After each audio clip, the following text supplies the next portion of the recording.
परीक्षित जी महाराज से सुखदेव जी ने कहा, उस नरक लोक में सूर्य के पुत्र पितृराज यमराज का वास है। वहां अपने दूतों के साथ, सेवकों के साथ वो वहां पर विराजते हैं।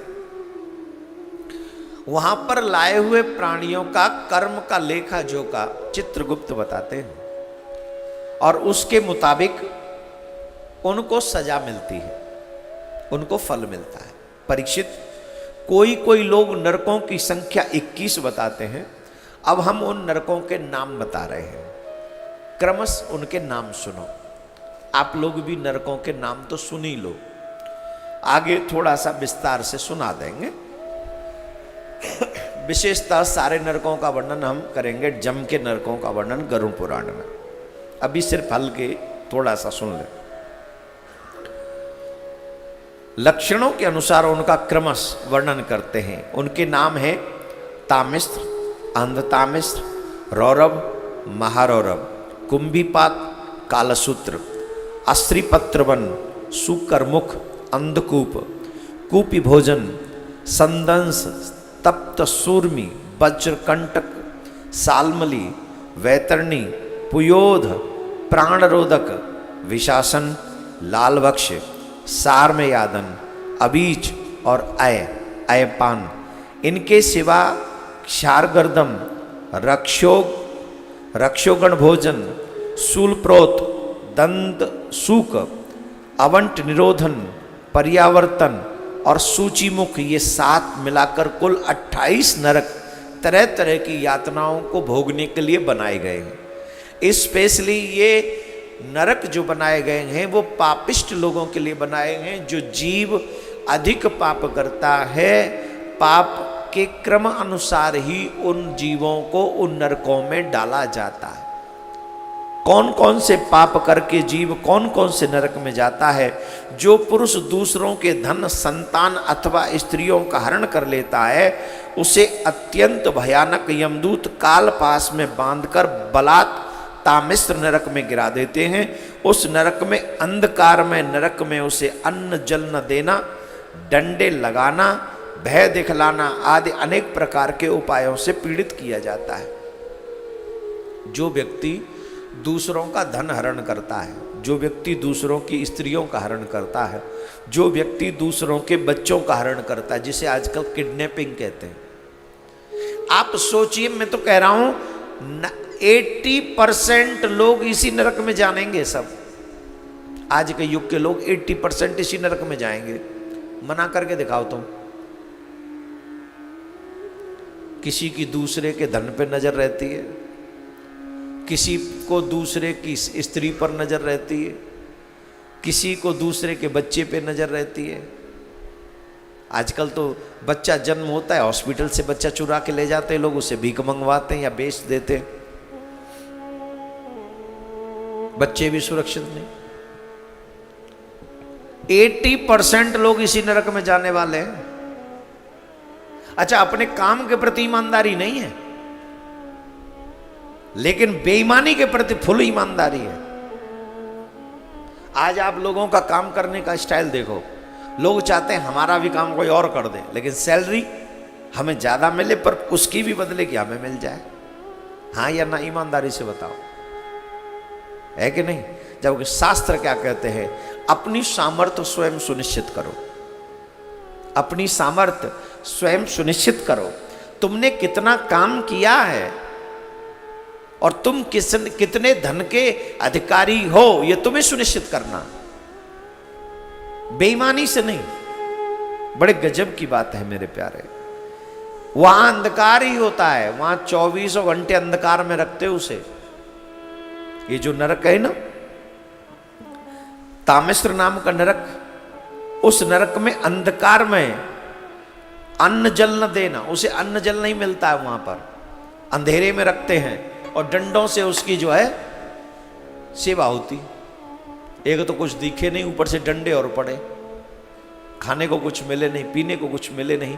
अच्छा, इस नरक के कष्ट के विषय में अगर आप बोध करना चाहते, अनुभव करना चाहते, तो एक दिन अपने ही कमरे को बंद कर लो, घोर अंधकार कर लो, कुछ खाओ पियो नहीं, और वहां पे कुछ डंडे वगैरह अपने आप से ही रख लो। और जब थोड़े से होश में आओ 5-7 डंडे खुद ही मारो अपने आप में। आपको पता, अच्छा आप तो उतने जोर से मार भी नहीं सकोगे क्योंकि उनकी बराबर हम में ताकत नहीं। आपको पता चलेगा कि अंधेरे में रहना कितना दुखदाई होता है। और कई लोग तो कहते हैं हमको अंधेरे से बड़ा डर लगता है, तो उनके लिए तो और भी खतरनाक स्थिति हो जाएगी। ये बोलो राधे राधे। अंध तामिस नरक में पड़ता है कौन सा व्यक्ति? इसी प्रकार जो पुरुष किसी दूसरे को धोखा देकर, ध्यान से सुनो, आजकल धोखा शब्द तो ईमानदारी का शब्द हो गया है, हाँ या ना? 90% लोग एक दूसरे को धोखा दे रहे हैं। जवाब दो हाँ या ना। पति पत्नी को धोखा दे रहे हैं, बेटा बाप को धोखा दे रहा है, बाप बेटे को धोखा दे रहा है। ऐसी विचित्र दुनिया हो गई आज। और यहां इसी के संदर्भ में बताया गया है, जो पुरुष किसी दूसरे को धोखा देकर उसकी स्त्री आदि का भोगता है वह अंध तामिस नरक में पड़ता है। वहां की यातनाओं में पड़कर वह जड़ से कटे हुए वृक्ष के समान वेदना के मारे सारी सुध खोज देता है और उसको कुछ भी नहीं सूझ पड़ता। इसी से उस नरक का नाम अंध तामिस कहते हैं। जो धोखे से, जिसे आजकल अलग अलग नामों से जाना जाता है, दूसरे पुरुष को धोखा देकर, लालच देकर, उल्टी सीधी बातें करके जो किसी की स्त्री का उपभोग करते, वस्तु का उपभोग करते, ऐसे लोगों को वहां पर बुरी तरीके से काटा पीटा जाता है, बड़ा दुख दिया जाता है वहां पर। जो पुरुष इस लोक में यह शरीर मैं हूं और स्त्री धनादि मेरे हैं ऐसी बुद्धि से दूसरे प्राणियों से द्रोह करके निरंतर अपने कुटुंब के ही पालन पोषण में लगा रहता है, वह अपना शरीर छोड़ने पर अपने पाप के कारण स्वयं ही रौरव नरक में गिरता है। इस लोक में उसने जिन जिन लोगों को जिस जिस प्रकार से कष्ट पहुंचाया होता है, परम लोक में यम यातना का समय आने पर वह जीव रूरू होकर उसे उसी प्रकार कष्ट पहुंचाते हैं। इसीलिए इसका नाम रौरव नरक है।